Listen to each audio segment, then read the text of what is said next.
Chapter 4. The Light Beneath the Cliffs. The second light appeared 4 more times before Daniel closed the shutters. Each time it shone from the darkness below Black Glass Cove, low against the water and too steady to be a reflection. It did not sweep like morning rock.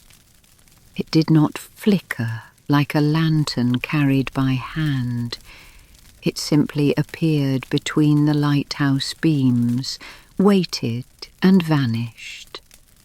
Helen stood beside the broken window long after Daniel had pulled the shutters across it. "You saw it?" she said. "We all saw it," Margaret replied. "Then Samuel saw the same thing." "Most likely." Elias lowered himself carefully onto the camp bed.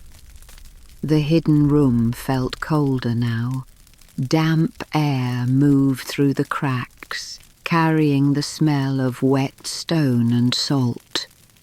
The old logbook lay open on the metal desk, its final pages filled with the record of Samuel Hallow's imprisonment. Daniel turned the lantern higher. "We should leave." Helen looked at him. "We cannot leave now." "We can and we will. The cliff path is dangerous. The tide is high.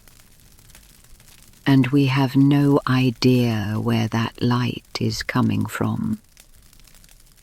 It may show us where Samuel went. Tomorrow. The log says he vanished during the night. It also says Edward Bell died here, and Samuel was held by armed men. That is precisely why we do not blunder down a cliff in the dark. Margaret picked up the logbook. "He is right." Helen's disappointment was immediate. Margaret continued before she could object. "We now know Samuel survived the wreck.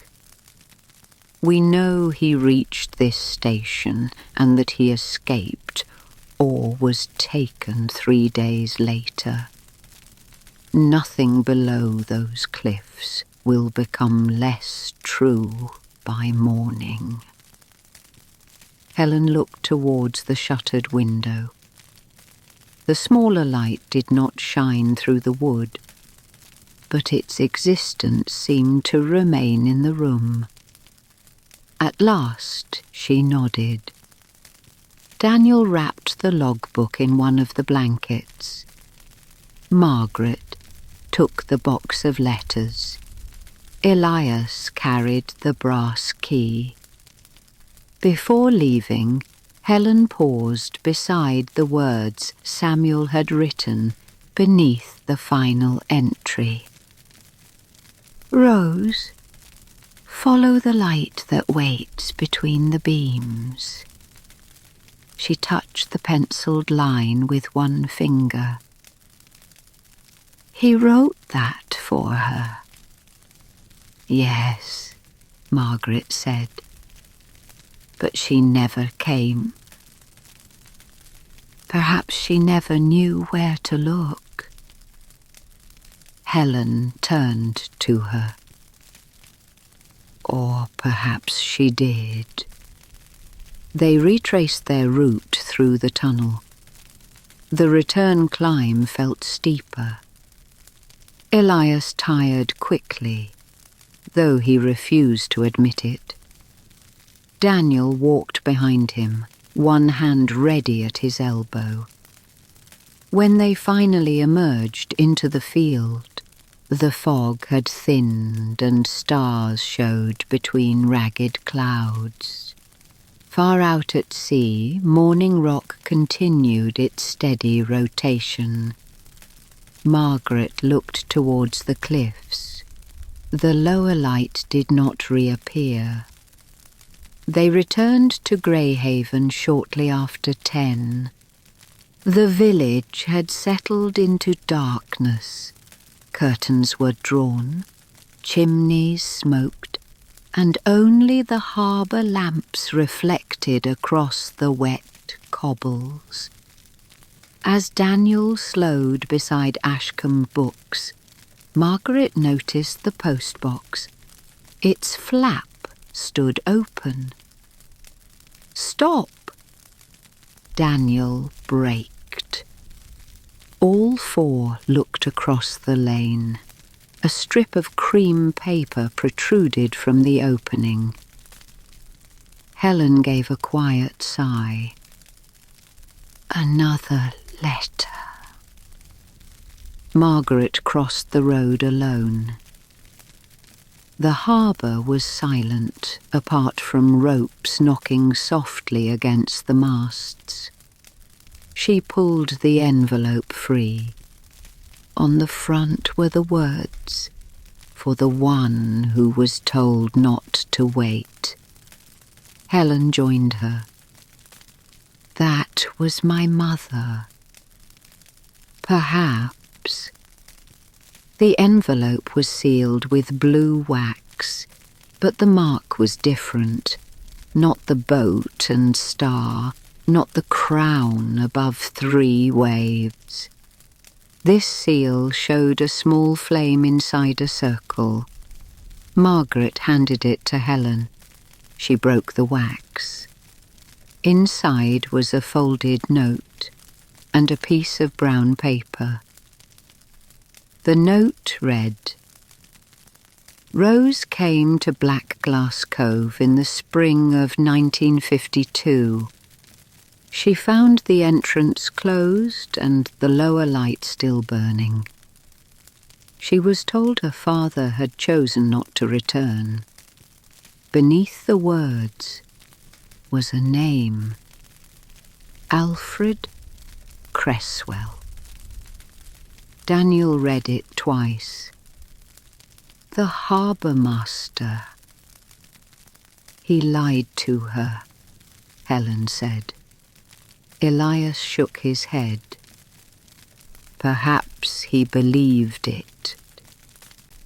The folded brown paper contained a rough drawing of the cliffs. A narrow line had been marked from the hidden station down to the shore.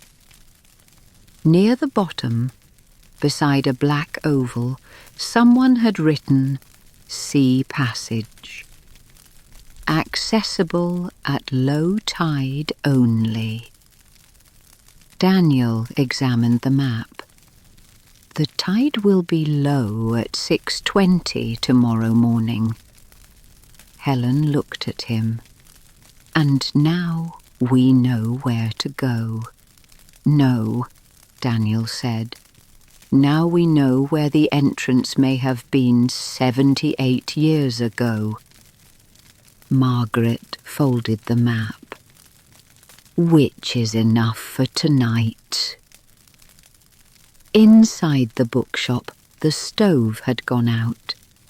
Margaret relit it while Daniel telephoned the harbour office and asked for old tide charts, cave surveys and any record of naval activity near Blackglass Cove. Elias accepted a blanket and settled into the green chair. "You should sleep upstairs," Margaret told him. "I am not climbing 2 flights of stairs." "There is a spare room. There is also an excellent chair." Helen sat at the table with her mother's photograph. The child Rose looked solemnly towards the camera, wearing her oversized coat. Behind her, the evening star floated in the harbour, whole and unsuspecting. Why did she never tell me? Helen asked. Margaret placed a mug of tea beside her. Perhaps she thought silence was safer. For whom? That may be what we are about to discover. Daniel returned from the telephone. The Harbour Office has an old survey from 1936. It shows a natural cave beneath the signal station. The Navy used it for storing emergency fuel and signal equipment. Does it connect to the tunnel? Helen asked. Not on the survey. Elias opened his eyes. Official surveys rarely show unofficial passages. Daniel gave him a tired look. You seem to have inherited your father's distrust. I inherited his papers. The distrust developed naturally. Margaret removed the logbook from its blanket. Did your father ever mention package 7? No. The Crown and 3 waves. Elias thought for a moment. He once spoke of a wartime coastal project called Lamplighter. Daniel sat down. What kind of project? My father did not know. He heard the name from Commander Rook. Rook survived the war. He worked for the Admiralty before and after it. Helen looked at the final page of the log. Was he the man who ordered Samuel held? Almost certainly. Margaret opened the logbook to the earlier entries. The Evening Star collected a case from an unlit vessel at the Sisters. It was marked with the Admiralty symbol. Vale refused to throw it overboard, even during the storm. Daniel nodded. And after the wreck, Samuel and Edward were confined at the station because they had seen the transfer. What could have been valuable enough for that? Helen asked. Documents, Elias said. Codes, intelligence records, experimental equipment. Something connected to lights? No one answered. The stove settled into a steady glow.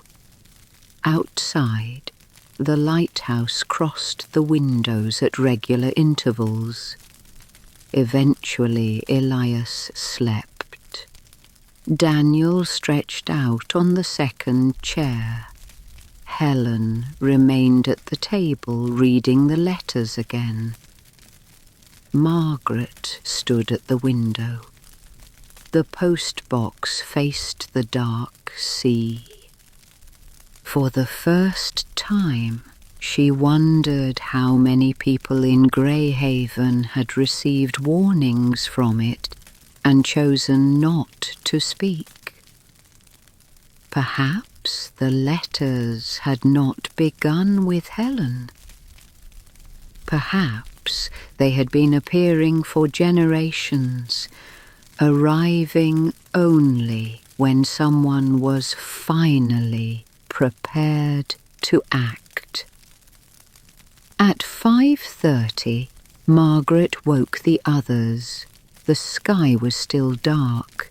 They ate toast, drank strong tea and packed rope, lanterns, a first aid kit, and the old survey. Daniel insisted Elias remain behind.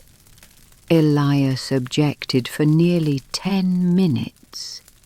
In the end, Margaret solved the matter by placing the shop keys in his hand. Someone must guard the letters. Elias looked down at them. You are manipulating an old man. Yes. Very efficiently. I have had practice. Daniel drove them back to the upper field. The fog had gone.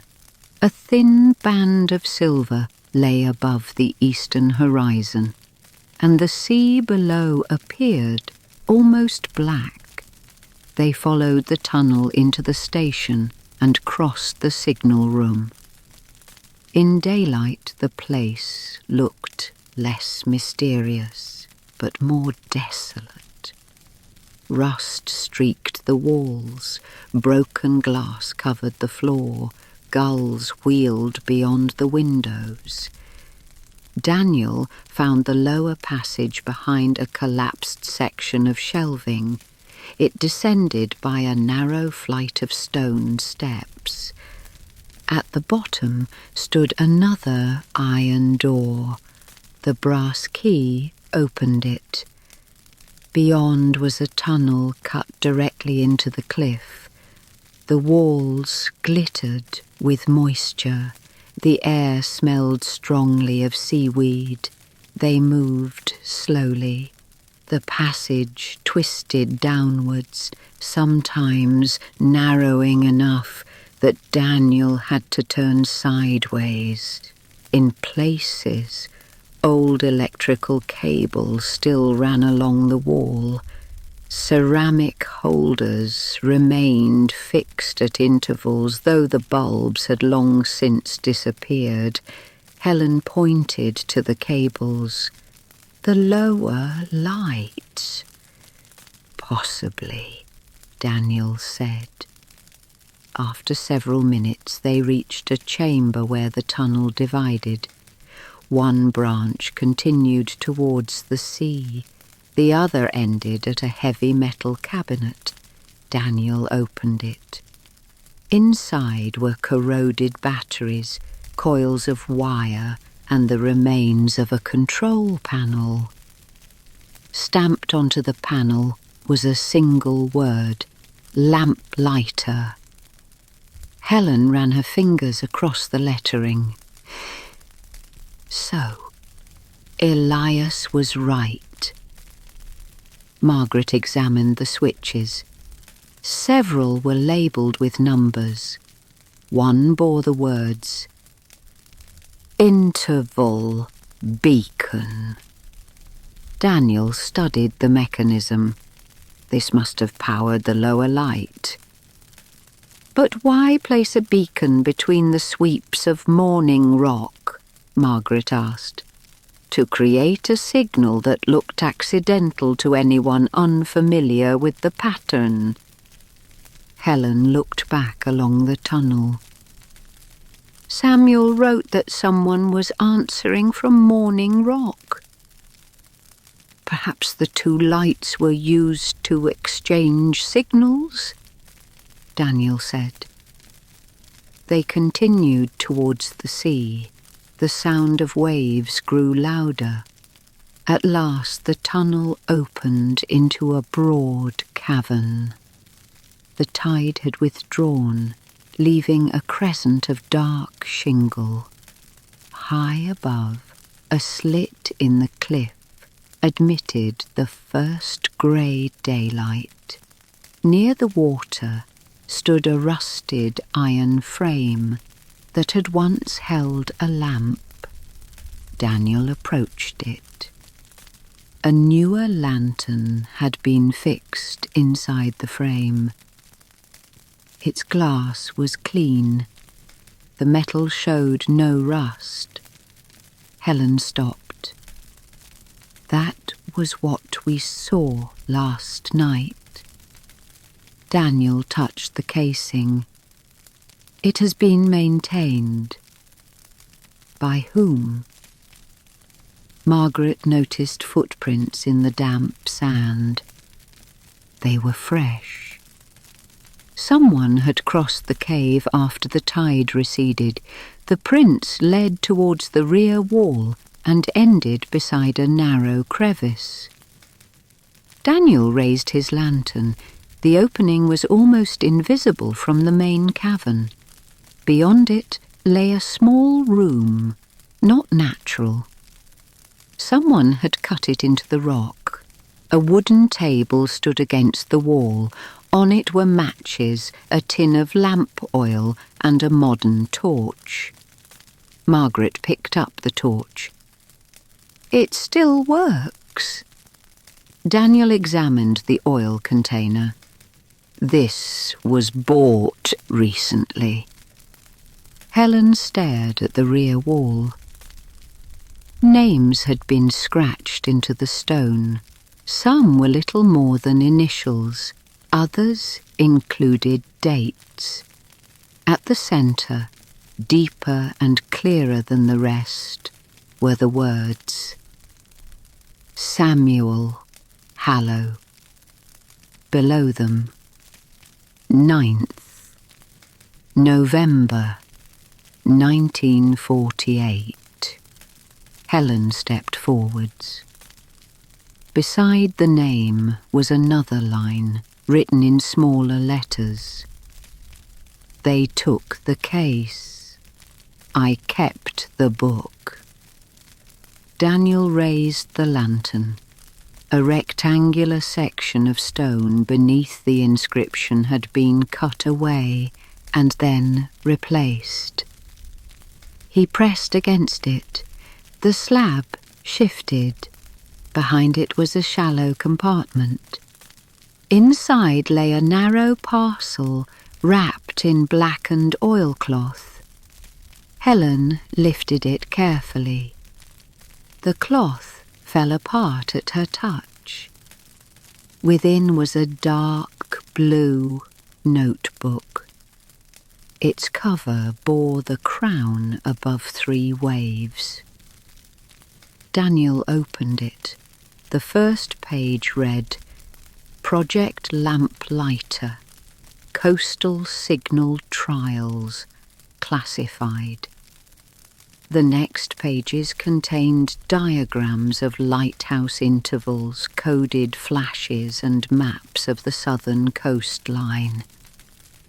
Notes described how ordinary navigational lights could be altered to transmit messages without attracting attention. Helen turned a page. A list of vessels appeared beneath the heading, Civilian Carriers. The Evening Star was among them. Margaret read the note beside it. Unregistered transfer vessel. Crew not informed. Daniel's expression tightened. They used ordinary boats to move classified material. And when Samuel found out, Helen asked, they could not allow him to return. A sound came from the main cavern, the scrape of a boot on shingle. Daniel extinguished the lantern immediately. The small chamber fell dark. Margaret heard someone enter the cave. Slow footsteps crossed the stones. A torch beam swept past the crevice. Helen held the notebook against her chest. The footsteps stopped. A man's voice spoke from the cavern. You should have left the book where it was. Daniel stepped into the opening. Who are you? The torch turned towards him. A broad-shouldered man stood beside the old beacon frame. He appeared to be in his late 60s with a waxed coat and a grey beard. Margaret recognised him. Mr. Cresswell. The owner of the chandlery lowered the torch. You know me. Everyone in Grey Haven knows you. Helen moved beside Daniel. Your grandfather lied to my mother. Cresswell looked at her for a long moment. You are Rose's daughter.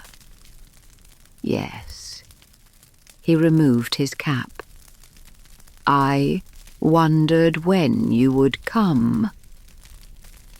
You knew about the letters. I knew about the box beneath the stone.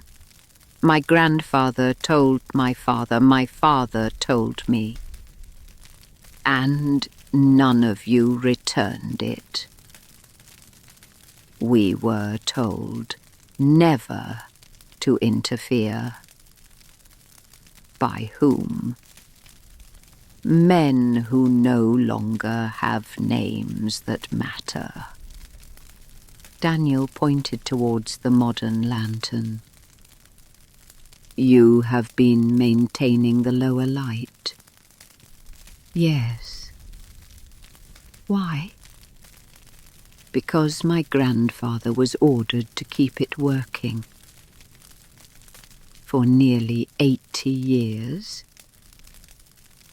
He believed someone might return for the book. Helen held it up. Samuel hid this. Cresswell nodded.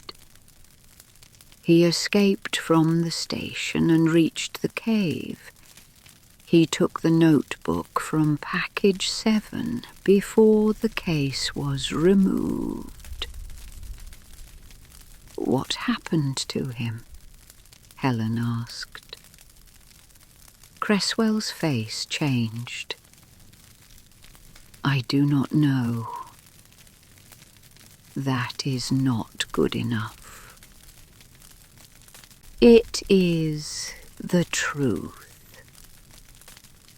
You said you wondered when I would come. Why? Because Rose came here once. Margaret remembered the latest letter. In 1952. Yes. She was told Samuel chose not to return. My grandfather said it because he believed the truth would endanger her. What truth? Cresswell looked towards the water. Samuel was alive when he left this cave. Helen's grip tightened around the book. Where did he go? A small fishing boat collected him before dawn. The boat belonged to Arthur Vane. Daniel stared at him. Arthur helped him escape? Yes. Then why did Arthur spend his life wondering whether Samuel survived? Because the boat never reached Greyhaven. The first sunlight entered through the slit, high above. Cresswell continued. My grandfather watched it leave Black Glass Cove. Arthur was aboard, so was Samuel. They intended to land farther east and report what had happened.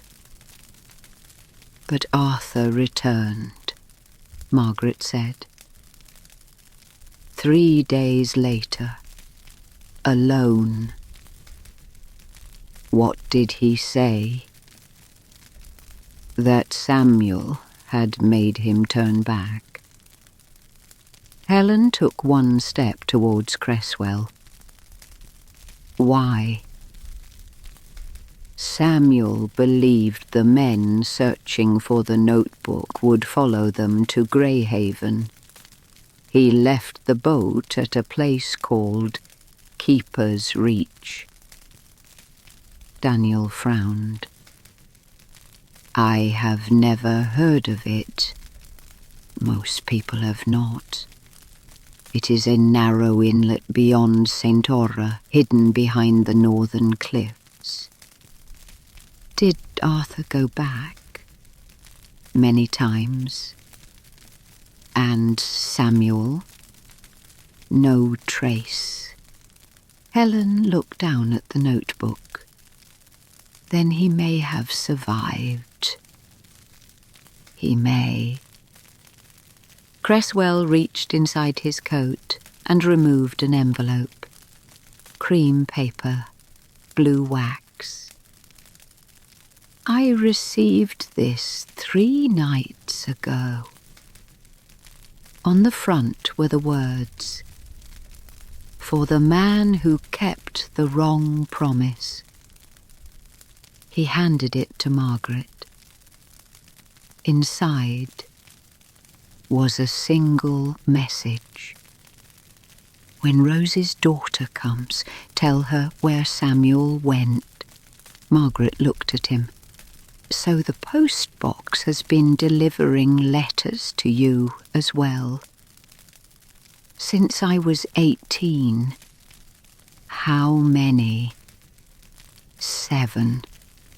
What did they say? Warnings, instructions. Once, an apology. From whom? I never knew. Helen looked towards the cave entrance. The postbox wanted us to find this notebook. Yes, Cresswell said. And now you must decide what to do with it. Daniel closed the blue book. We take it to the authorities. Cresswell laughed quietly. The authorities created it. Those people are long dead. Institutions are more durable than people.